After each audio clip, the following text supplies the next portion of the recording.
نماز عید پڑھنے کا پریکٹیکل طریقہ، نیت کیسے کریں گے، اور اس میں جو زائد تکبیرات کہی جاتی ہیں ان تکبیرات کی ترتیب کیا ہے، کس تکبیر پر ہم نے ہاتھوں کو باندھنا ہے اور کس تکبیر پر ہم نے ہاتھوں کو چھوڑنا ہے۔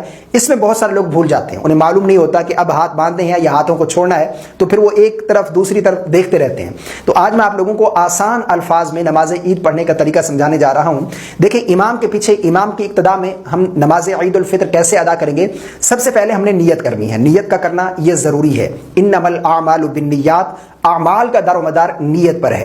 نیت کیا کریں گے؟ نیت کی میں نے 2 رکعت نماز عید الفطر کی واسطے اللہ تبارک و تعالیٰ کے منہ میں کعبہ شریف کے پیچھے اس امام کے، کیونکہ آپ امام کی ابتدا میں نماز عید ادا کر رہے ہیں تو امام کی ابتدا کی نیت یہ بھی ضروری ہے۔ یا پھر اتنا دل میں ارادہ کر لیں کہ میں عید کی نماز پڑھ رہا ہوں امام کی ابتدا میں، امام کے پیچھے، بس اتنا بھی کافی ہے۔ نیت کرنے کے بعد امام صاحب تکبیر تحریمہ کہہ کر نماز شروع کریں گے، یعنی اللہ اکبر کہہ کر ہاتھ باندھیں گے۔ ہم نے بھی امام کی ابتدا میں تکبیر تحریمہ کہتے ہوئے ہاتھوں کو باندھ لینا ہے۔ اب اس میں بہت سارے لوگ کیا غلطی کرتے ہیں کہ امام کی تکبیر تحریمہ مکمل ہونے سے پہلے ہی وہ تکبیر تحریمہ کہہ لیتے ہیں، یعنی اسی طرح امام صاحب جو ہے اللہ اکبر کہتے ہوئے جو ہے ہاتھ نہیں باندھ رہے، ان کی تکبیر تحریمہ مکمل نہیں ہوتی، بہت سارے لوگ جلد بازی میں اللہ اکبر۔ تو اس طریقے سے اگر امام سے پہلے آپ کی تکبیر تحریمہ مکمل ہو گئی تو آپ کی نماز نہیں ہوگی۔ اس چیز کی ہم نے بہت احتیاط کرنی ہے کہ امام کی تکبیر تحریمہ مکمل ہونے سے پہلے مقتدی کی تکبیر تحریمہ مکمل نہیں ہونی چاہیے، ٹھیک ہے۔ تکبیر تحریمہ امام صاحب کہیں گے، ہم نے بھی تکبیر تحریمہ کہہ کر ہاتھوں کو باندھ لینا ہے۔ دیکھیں، اللہ اکبر، ٹھیک ہے، تکبیر تحریمہ ہوگی۔ اب امام صاحب بھی ثنا پڑھیں گے، مقتدی حضرات بھی ثنا پڑھیں گے، سبحانک اللہم و بحمدک، مکمل ثنا۔ مکمل ثنا پڑھنے کے بعد اب امام صاحب تکبیرات کہیں گے، 3 تکبیریں کہی جائیں گی۔ اس طریقے سے امام صاحب تکبیر کہیں گے، اللہ اکبر، اللہ اکبر، اب ہاتھوں کو چھوڑ دینا ہے، ٹھیک ہے، یہ پہلی تکبیر ہو گئی۔ دوسری تکبیر پر بھی اسی طرح ہاتھوں کو چھوڑ دینا ہے، اللہ اکبر، یہ 2 تکبیر ہو گئی۔ اب جو تیسری تکبیر ہے، کیونکہ اس کے بعد قرات ہوگی تو اب ہاتھ باندھ لینے ہیں، ٹھیک ہے۔ تیسری تکبیر میں اللہ اکبر، یہ ہاتھ باندھ لیے، یعنی ثنا پڑھنے کے بعد 2 تکبیروں پر ہاتھ چھوڑ دیں گے پہلی رکعت میں، تیسری تکبیر پر ہاتھ باندھ لیں گے، ٹھیک ہے۔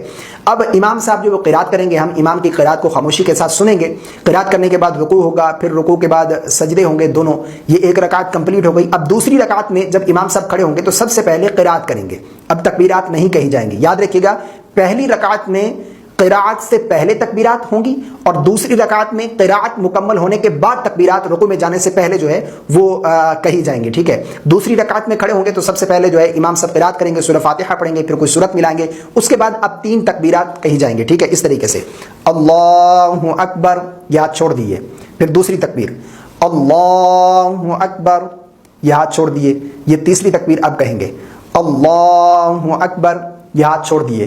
اب تینوں تکبیروں پر ہم نے ہاتھ چھوڑ دیے ہیں۔ اب جب چوتھی تکبیر ہوگی تو اب ہاتھوں کو کانوں تک بلند نہیں کرنا، بلکہ اللہ اکبر کہتے ہوئے رکوع میں چلے جائیں گے، یعنی قرات کے بعد 3 تکبیروں پر ہم نے ہاتھ چھوڑ دینے ہیں اور چوتھی تکبیر پر بغیر ہاتھ اٹھائے رکوع میں چلے جانا ہے۔ رکوع کی تسبیح، پھر اس کے بعد دونوں سجدے ہوں گے، پھر قاعدہ بیٹھیں گے، تشہد، درود اور دعا پڑھ کر امام کی اقتداء میں امام صاحب سلام پھیریں گے، ہم بھی امام کی اقتداء میں سلام پھیر دیں گے۔ تو یہ نماز عید پڑھنے کا طریقہ ہے۔ یعنی یوں یاد رکھ لیجیے کہ پہلی رکعت میں قرات سے پہلے 3 تکبیریں ہوں گی، یعنی ثنا پڑھنے کے بعد 1 تکبیر پر ہاتھ چھوڑ دینے، پھر دوسری پر ہاتھ چھوڑ دینے، پھر تیسری پر جو ہے ہاتھ باندھ لیں گے، قرات ہوگی۔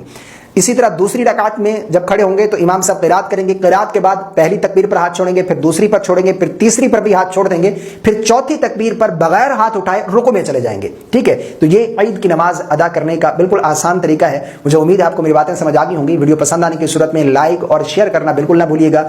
مجھے اپنی خاص دعاؤں میں یاد رکھیے گا اور میری طرف سے ایڈوانس آپ کو عید الفطر مبارک ہو۔ السلام علیکم ورحمۃ اللہ۔